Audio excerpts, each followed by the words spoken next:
All right, we're going to go ahead and get started. If you have a question for Beck Peterson, please raise your hand and I'll call on you.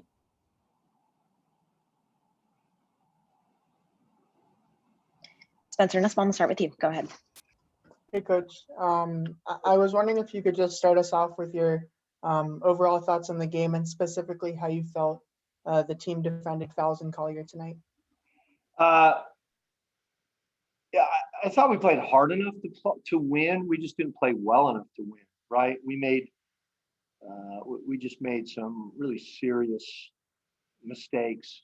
The last one is the most glaring. I mean, that timeout, we said we were going to switch everything, and then we didn't switch the handoff. Collier ends up down the lane, right? And again, that's not that play doesn't win or lose the game. It's the play at the end, so it's the one you remember, right? I thought we did a good job on Sill, right? And she only has 8 points. I thought we did a poor job on Nafisa. I thought Nafisa got us pretty good. I also thought their point guards got us pretty good. I mean, Leja is 5 for 7, and Crystal's 4 for 6, and so Collier got us pretty good. And I thought their point guards. We just had a lot of trouble staying in front of both Leja and Crystal tonight, and that led to breakdowns defensively for us. But overall, I mean, it's about as good as you're going to do on Sylvia Fowles. She's going to be a Hall of Fame basketball player, and she's pretty unstoppable when she gets her hands on it. Rafi Blusen, go ahead.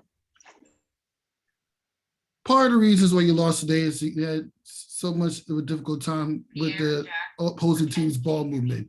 What are your team doing to open the straight out in the next game? Yeah, a lot of that was communication, frankly. You know what I mean? We were over helping on the wrong people and coming off of people that we didn't want to come off of. You know what I mean? So really, it's about communication for us, and we'll look at the film and with the team, and we'll talk about communicating a little bit better. A lot of Collier's baskets and a lot of the point guard baskets came on penetration. And now we lost McBride a couple of times. We overhelped off of McBride, and that was just, you got to stay home on her and make somebody else make a shot. Spencer, go back to you. Go ahead. Sure. All season you've said that the key for Atlanta has really been creating chaos and creating pressure for the other team. How do you feel your team did in that department tonight? Yeah, not as well, right? Not as well. I mean, we forced 20 turnovers again. And again, the huge play at the end there, out of the timeout, we went to the half court trap. Courtney steals it. We get timeout. We take it to the other end and score on the base OB. Gianna Hawkins made a great decision to throw it to Tiff on that curl cut, and then Tiff finished. So that was big time. But the thing that we did tonight was when we were pressuring, especially their point guards, when we were pressuring their point guards, they got loose on us and just got to the basket and created foul problems and scored. I mean, their point guards had 27 between the two of them. That's just too much. Spencer, back to you for the last question. Go ahead. Sure. This is the first, I guess you could call it, almost off night that Courtney's had in a while. But she's still obviously taking almost 20 shots from the floor. Is that still a part of the game plan when the shots aren't falling? You want her to just keep shooting? She took good shots tonight.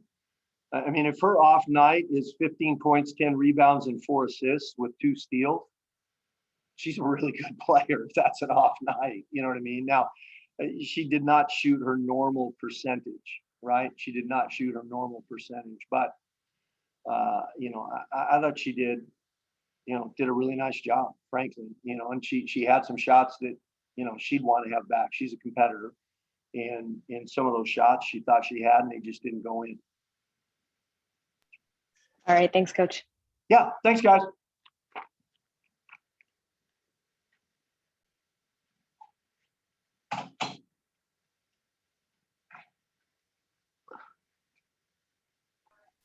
All right, we've got Ari McDonald here. If you have a question for her, go ahead and raise your hand. I'll call on you. And Spencer Nussbaum, we'll start with you. Go ahead.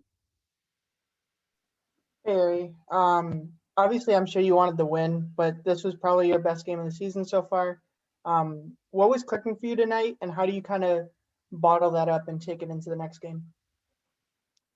My teammates were finding me, and I was pretty much just taking what the defense is giving me. Yeah, just my offense started with my defense and my teammates' defense. So it's pretty much observing the game and just letting it come to me.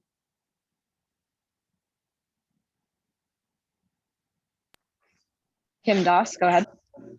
Ari, I wanted to ask you a little bit about assist to turnovers, which could sometimes be a problem in college. How much does the quickness of your teammates improve that for you? It helps a lot. Being fast and always being like ahead of plays, like thinking ahead.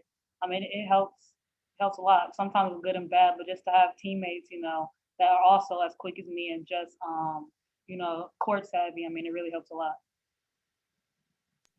Spencer Nussbaum, back to you. Yeah, in college, you were obviously known for having those clutch moments in the tournament and otherwise. And you, I think this was your first time playing down the stretch, if I'm correct, at the end of the game. Do you feel like college and the tournament prepared you for these moments? Do you feel comfortable when the game is on the line?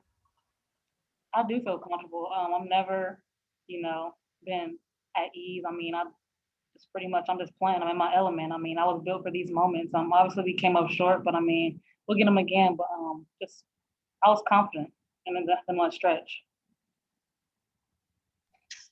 All right, thanks so much, Ari.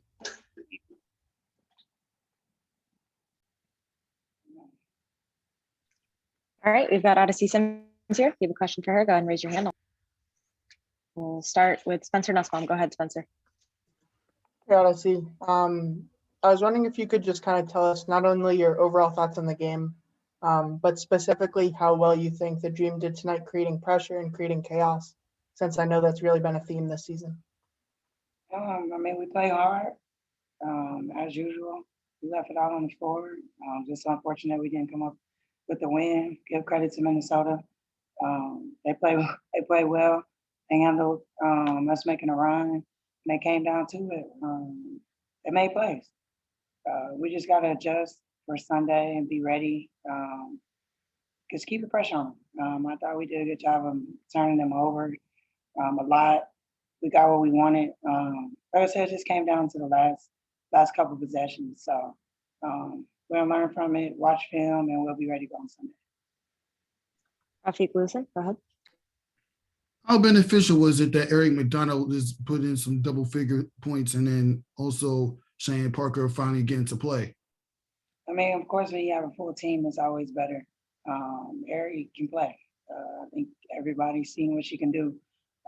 With her going to the national championship. So this is nothing new. The girl can play. She had the opportunity. She took advantage of it. I'm proud of her. This is good for her. The girl is fast. She can handle pressure well. I mean, no need for me to continue on. He's my teammate. So of course I'm excited. I'm happy for her. She played really, really well. This was good to see. It made me happy. Spencer Nussbaum, back to you. Yeah, I saw before the game you and your son had a chance to catch up with, Sylvia Fowles. How did it feel to reconnect with your old teammates, and did any of them have anything to say to Jaden? I mean, there's no love lost. I mean, I still love Minnesota fans. They gave me a tribute and a little shout out before the game. That was special, something I did not expect. But of course, I love Seals. He's one of the best teammates I've ever played with. She got a chance to see Jaden. Everybody hasn't seen him since we were in the bubble last year. So she was excited. But I spoke to everybody.